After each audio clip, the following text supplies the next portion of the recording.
The galaxy had a meeting. No, really, an actual formal, sit-down-in-your-designated-seat meeting, complete with an agenda, 3 rotating chair beings, and a mandatory attendance clause that even the notoriously reclusive Vethrani had to comply with. The Galactic Cooperation Accord held these summits every 40 years, and for the last 200 years, humanity had shown up, shaken approximately 10,000 appendages, eaten whatever passed for diplomatic snacks, and then quietly sat in the back like the new student who wasn't entirely sure they belonged. This summit was different. This summit was about them. Ambassador Priya Osei of Earth sat at the long, curved table in the Accord's central hall on Mirith Station. A place so architecturally over-designed, it looked like someone had asked an architect to make it feel important, and the architect had taken that personally. Columns of bioluminescent stone rose 40 meters to a ceiling that projected live star maps. Every delegate species had their own atmospheric pocket, their own gravity plate, their own ambient sound filter. It was genuinely impressive. Priya had been here 4 times. She still thought it looked like a very expensive headache. Across from her sat delegate Vorun Case of the Tharelian Dominion, whose species communicated partially through the controlled inflation of throat sacs, and who was currently inflating his in a way that the translation matrix rendered as deeply concerned. Beside him, Ambassador Solvith of the Quarren Assembly, a being that looked like someone had given a deep-sea creature a formal education and a bad attitude, was tapping 4 of her 8 fingers against the table in a pattern that meant, depending on context, either I am listening carefully, or I am about to be incredibly rude. Based on Solvith's history, Priya assumed both. The one who had called the meeting was Delegate Councillor Navin of the Polari Reach, an ancient species so diplomatically experienced that they had essentially invented half the protocols the Accord now used. Navin was small, blue-gray, and had the kind of stillness that made every word he said feel like the last word anyone would ever need on the subject. He had opened the summit with a sentence that had vibrated through Priya's translation earpiece and sat in her chest like a stone. "We are here," Navin had said, "because humanity has been lying to us." Priya had not reacted. She had trained for not reacting. She had spent 6 years in the diplomatic corps specifically learning how to hear things like that, and respond with a face that communicated absolutely nothing, while her brain ran 17 parallel assessments of the situation. So she looked at Navin, folded her hands on the table, and waited. The evidence was presented by a Tharelian analyst named Koveth, who had the kind of precise, clipped speaking style that suggested he had rehearsed this presentation several times and was extremely pleased with himself about it. He pulled up a holographic display, and the data hung in the air above the table like an accusation. The Quarren sensor grid, humanity's energy output signatures. Cross-referenced with every publicly filed report humanity had submitted to the Accord over the last 60 years. The numbers did not match. Not by a small amount. Not by a margin of error. By a factor so large that Vorun Case's throat sacs had inflated 3 separate times during the presentation, each time a little bigger than the last, until by the end he looked like he was trying to swallow a small moon. The filed reports showed human energy generation sitting at a comfortable, mid-tier galactic level. The sensor data showed something else. Something Koveth, visibly struggling to maintain his professional composure, described as inconsistent with the reported parameters by several orders of magnitude. Several orders of magnitude. The table was very quiet. Solvith stopped tapping her fingers. Navin looked at Priya. "The floor," he said quietly, "belongs to Earth." Priya took a breath. She thought about what Director Yanara had said to her before she left for Mirith Station. Yanara, who ran the Strategic Coordination Bureau, who had the kind of eyes that had seen things they weren't allowed to talk about, who had pressed a sealed data chip into Priya's hand and said, "If it gets to disclosure, play the full file. Don't summarize. Don't soften it. Play the full file, and let them sit with it." Priya looked at the gathered delegates. She looked at Koveth and his holographic accusation. She looked at Navin, who was watching her with the patient precision of a species that had been navigating galactic politics since before humanity had figured out iron. "You're right," she said. "The reports don't match the actual output." The room shifted. A dozen atmospheric adjusters hummed as various species' emotional responses triggered minor physiological changes. Solvith's pupils, all 6 of them, expanded slightly. Vorun Kess went very still. "We have been filing limited disclosure reports since our admission to the Accord," Priya continued. "That is accurate. What I'd like to do now, with the Councilor's permission, is explain why." Naivin inclined his head. "Permission granted." Priya placed the data chip in the table's interface port. The holographic display changed. What came up first was not energy data. It was not weapon specifications or fleet numbers, or the kind of terrifying military capability breakdown that half the room was clearly expecting. What came up was a date, 63 years ago, and a location, a star system 11 light-years from Earth's outer perimeter, catalog designation KV7 Marxes, which most species knew by its informal name, the Burned Reach. Vorun Kess knew that name. His throat sacs went flat, which in Thurelian body language meant something approximately equivalent to a human going pale. The Burned Reach was what remained of the Mantheri home system. The Mantheri were not at this summit because the Mantheri were no longer a spacefaring civilization. They had made the mistake about 90 years ago of attempting to industrialize a singularity, and the resulting catastrophic feedback had sterilized 3 of their 4 colony worlds before the Accord had managed to contain it. It was the single largest disaster in recorded modern galactic history. 112 billion lives, gone. The file showed something the Accord had never seen. It showed Earth's response, in real time, beginning 11 minutes after the initial Cascade event. Not Earth's official response, which had been a humanitarian relief fleet that arrived 4 days later, as reported. The actual response. A human vessel had been in the Marchis system when the Cascade began. A research ship, the crew of 7 led by a physicist named Dr. Thomas Fevrier, who had been studying the singularity's emission patterns as part of a long-term academic project. They had been, by every measure, completely and totally outmatched by what was happening around them. A singularity going critical is not something you observe from a safe distance. There is no safe distance. The mathematics of it are deeply unkind. Dr. Fevrier's ship, the Aldrich Haas, had lasted approximately 4 minutes in the initial shockwave. Then it had done something that made Kovith, watching the data play out in real time on the display, stop breathing. It had stabilized. Not survived, not retreated. Stabilized.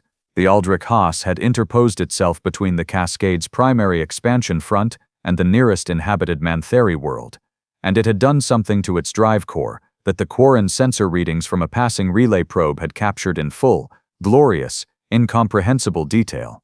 The ship's energy signature had spiked. Not spiked in the way ships spike when they're pushed hard. Spiked in the way that made Solvith's translation matrix briefly struggle and render the output as unknown classification. No reference available. The Aldrich Haas had held the expansion front for 9 hours, 17 minutes, and 44 seconds. Long enough for the 2 inhabited worlds it was shielding to begin evacuation. Long enough for the Accord's own containment fleet, which had arrived to find a single human research vessel doing something physically implausible in the middle of a dying star system, to set up a perimeter. When the Accord fleet's lead commander, a Polari named Sivith Oran, had hailed the Aldrich Haas, the response had come from Dr. Fevrier personally. He had sounded, according to the communication log that played now for the assembled delegates, extremely tired. He had said, "We're going to need a tow, and possibly a very large meal, but you should probably handle the evacuation first." The hall was silent. Sivithoran's follow-up question had been, reasonably, "What did you do?" Dr. Fevrier had paused. Then, with the particular tone of a scientist who was both genuinely uncertain how to explain something and also privately quite pleased with how it had gone, he had said, "We turned it up." Priya let the file continue running. The next 40 minutes of presentation covered the aftermath, the Accord's classified investigation, the meetings between human government officials and a deeply shaken Polari Oversight Committee, and the agreement that had resulted. The Accord had not disclosed what the Aldrich Haas had done. Humanity had not disclosed what the Aldrich Haas had done. What humanity had agreed to do, in exchange for the Accord's continued silence on the matter, was file limited disclosure energy reports. Not because they were hiding something threatening, because the mathematics of what the Aldrich Haas had demonstrated meant that if every junior galactic civilization with ambition and a decent engineering program saw those numbers, and thought, let's work backwards from this. The resulting arms race would make the Mantheri catastrophe look like a minor inconvenience. Naveen, who had been sitting in absolute stillness since the file began, spoke when it finished. You were protecting us, he said. It was not quite a question. We were protecting everyone, Priya said. Including ourselves. We're not naive about what we are, but we're also not interested in being the reason the galaxy burns. Varun Case's throat sacs moved in a slow, complex pattern that the translation matrix rendered as, "This requires considerable reconsideration." Solveth said nothing. She was looking at the data display, specifically at the energy spike from the Aldrich Haas, and she had the expression of a mathematician who has just encountered a number that shouldn't exist. And then, from the far end of the table, a delegate who had not yet spoken that session, a young Cathali named Oren Foss, who was attending his first Accord summit and had spent most of the morning looking slightly overwhelmed by the ceiling, raised one of his secondary hands. I have a question, Oren Foss said. Everyone looked at him. He had the decency to look mildly embarrassed about it, but he pressed on. The Aldrich Haas, he said carefully. It held a cascade expansion front from a collapsing singularity for 9 hours. He paused, with a crew of 7. Yes, Priya said. A research vessel. A research vessel. Oren Foss considered this for a moment. So when you say you've been limiting your power output in the filed reports, he trailed off, gestured vaguely at the display, and then looked at Priya with the expression of someone who has just realized the thing they were slightly nervous about is actually significantly larger than they initially assessed. By how much? Priya looked at him. She thought about Director Yanara's instructions. Play the full file. Don't soften it. She reached over and advanced the data display to the final section of the file. The new numbers appeared above the table. Oren Foss stared at them. Varun Kessa's throat sacs inflated to a size Priya had genuinely never seen before. Solveth made a sound that her translation matrix rendered, after a brief processing pause, as "oh." Navin looked at the numbers for a long time. He was old, by any species measure. The Polari lived long, and Navin had been in diplomatic service for longer than several of the species in this room had possessed faster-than-light travel. He had seen first contact disasters, resource wars, the slow collapse of the Dravani hegemony from the inside, and the 40-year negotiation that had produced the Accord's current charter. He had, in short, seen things. He was not a being who was easily impressed or easily unsettled, or easily anything that wasn't the product of careful, considered thought. He looked at the numbers on the display for a long time, and then he said, very quietly, "How long have you known?" Priya said, "Which part?" "Any of it. All of it."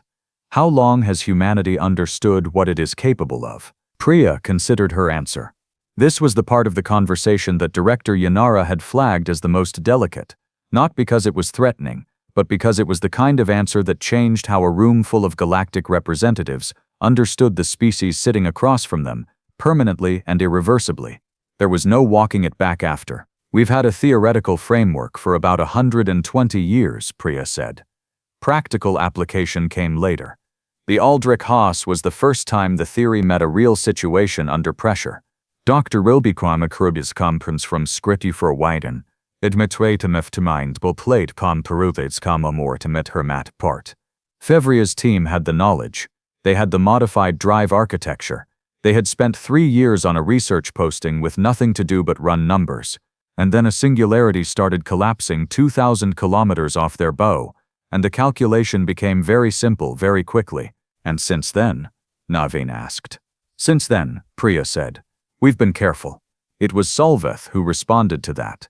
And Solveth was not, under any circumstances, a being who delivered understatements.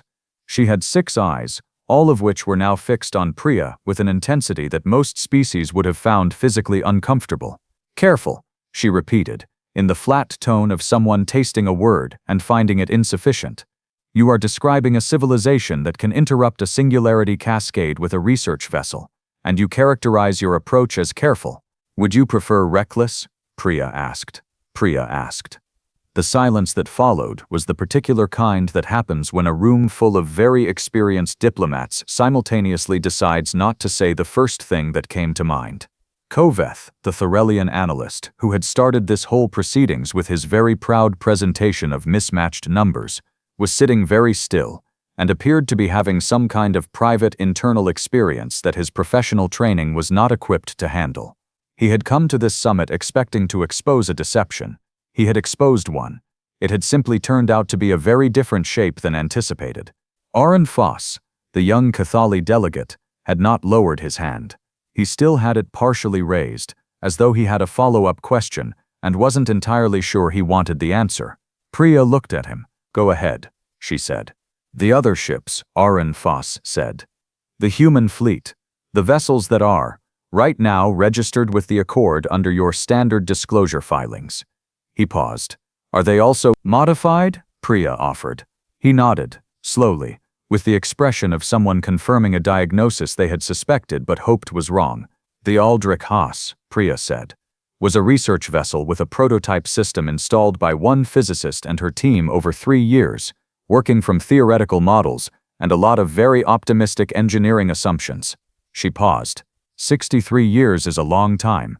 Vorun Kess made a sound. His translator rendered it as, "This is fine," but the vocal register in which he produced it suggested the translator was being generous.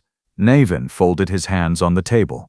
He had the look of someone reorganizing a mental filing system that had just received several thousand new documents at once. "I want to understand the decision," he said, "not the capability.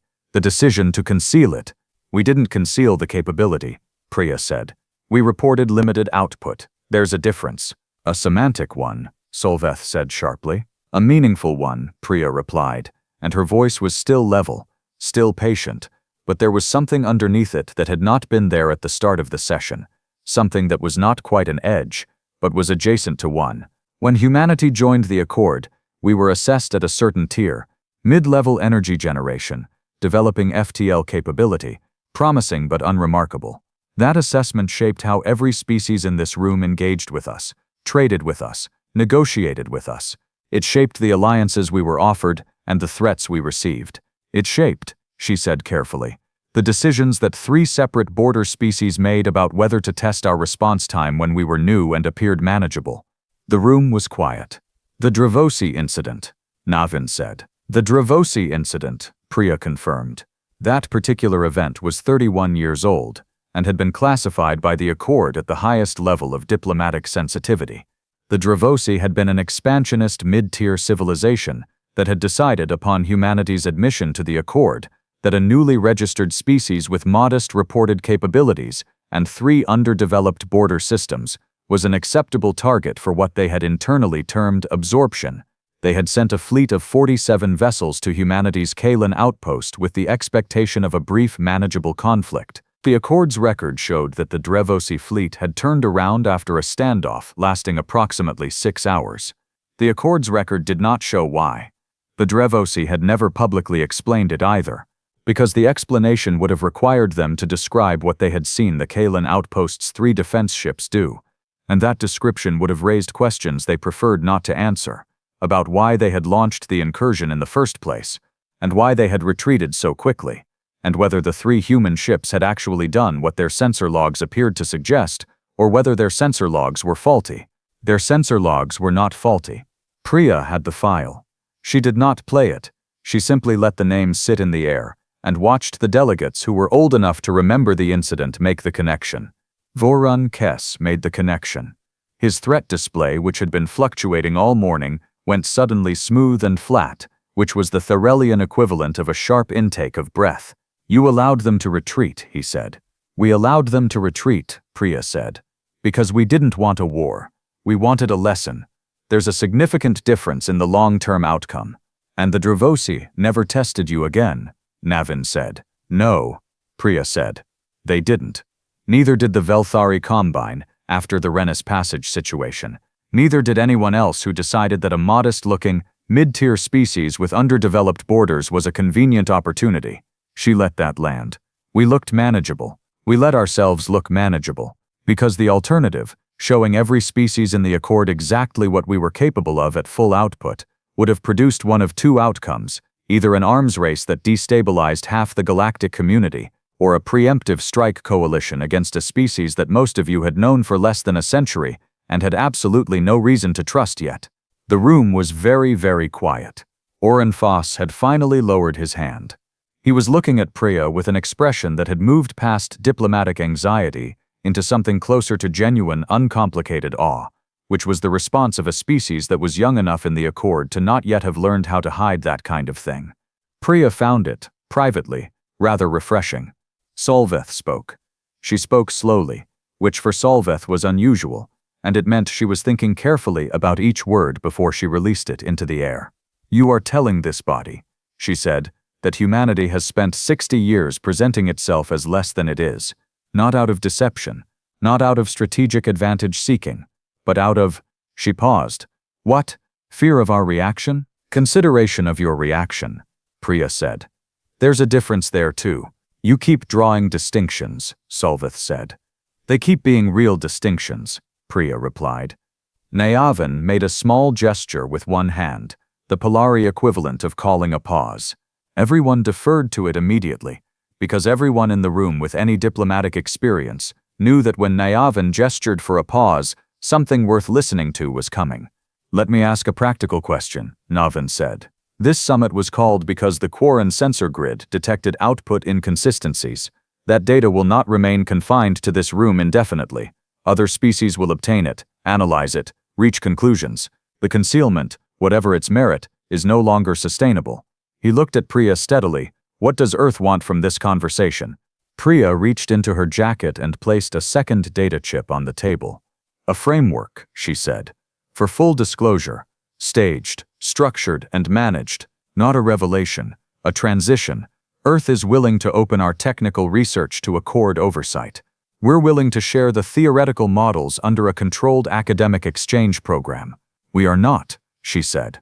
And here her voice acquired a clarity that left no room for interpretation, willing to participate in a capability arms race, or to be positioned as a threat, or to have this information used as justification for any species to accelerate their own weapons development, under the argument that they need to keep pace with humanity.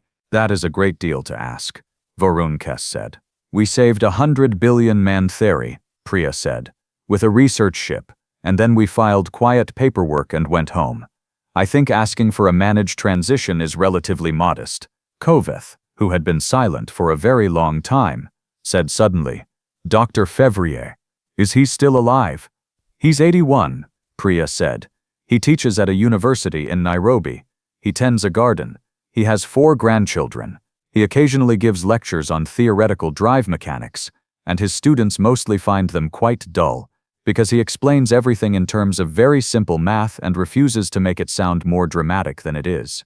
A strange thing happened in the hall then. It moved through the assembled delegates like a wave that none of them had authorized, something that was not quite laughter and not quite relief, but was somehow both. Even Solveth's rigid posture shifted slightly. Even Varun Kes's threat display did something that the translation matrix flagged as amusement, unconfirmed. Navin said, a man who held a singularity cascade for 9 hours finds his lectures dull. He'd probably say the hard part was the math he did in the first 4 minutes, Priya said. The rest was just holding a button and hoping the theory was right. Was it? Oren Foss asked, with the frankness of someone who hadn't yet learned to not ask the obvious question. Priya smiled. It was the first time she had smiled since the summit began. He's 81 and he tends a garden, she said. What do you think? The second data chip sat on the table between them. The framework proposal. The staged disclosure plan. The offer that humanity had spent 11 months preparing, that Director Yanara had reviewed 47 times, that 3 separate diplomatic teams had stress-tested against every probable reaction from every Accord member species. Naveen looked at it for a long moment. Then he reached out and picked it up. I will review this with the full counselor body, he said. I cannot speak for the Accord as a whole, but I can say, he paused and the pause had weight, that this body has encountered many species who were more powerful than they appeared. In most cases, that discovery ended badly. In most cases, the concealment was self-serving, and the revelation was forced, and the result was fear, or conflict, or both. He set the data chip down in front of him. This is the first time I have sat in this hall and heard a civilization explain that it made itself smaller to protect the rest of us from our own reaction. The hall was quiet. That, Naveen said, is worth something. It wasn't an approval. It wasn't a treaty or a guarantee or even a commitment. It was a sentence from a very old, very experienced being who had seen the full range of what civilizations were capable of and had chosen, in this moment, to say that out loud. Priya looked at the star map on the ceiling. All those points of light, all those species, all those histories of conflict and curiosity, and catastrophic error and extraordinary grace, woven together into something fragile and improbable and against all reasonable odds, still ongoing. She thought about Dr. Frevrier in his garden in Nairobi, 81 years old, not particularly famous, surrounded by 4 grandchildren who probably thought of him as just their grandfather, who did not know he had once spent 9 hours holding the line between a dying star system and the nearest inhabited world, not with weapons, not with force of numbers, but with 3 years of patient theory and a drive core they had modified by hand in the dark. She thought about the Accord, about all the times humanity had sat in the back of this hall, eating diplomatic snacks and shaking appendages and filing modest reports, looking manageable. She thought about what Yanara had said to her once, in a conversation that had happened very late at night in an office that smelled of coffee and old paper. The most powerful thing you can do, in a galaxy full of species who are frightened of each other, is give them a reason not to be frightened of you, even if you have to work very hard at it, even if it costs you something. Priya gathered her materials. The summit would continue for 3 more days. There were other agenda items, other disputes, other negotiations. The framework proposal would be reviewed and argued over and revised 16 times before anything resembling agreement emerged. Solvith would raise 11 objections, each one technically valid, and each one requiring a specific detailed response. Vorun Kess would request 3 private consultations. Oren Foss would ask 4 more questions that everyone else was thinking but had decided not to vocalize. It would be complicated. It would be slow. It would be the kind of work that looked nothing like heroism and everything like patience. But as Priya reached for her water glass, Naveen spoke one more time, quietly, almost to himself, though in the Accord Hall's careful acoustics, it carried clearly to every atmospheric pocket at the table. Humanity said it was limiting its power, he said. He glanced at the energy data still hanging in the holographic display. Then he looked at Priya. I think we all owe Dr. Fivrier a very sincere thank you. Priya raised her water glass. I'll pass it along, she said. He'll probably say it was just math.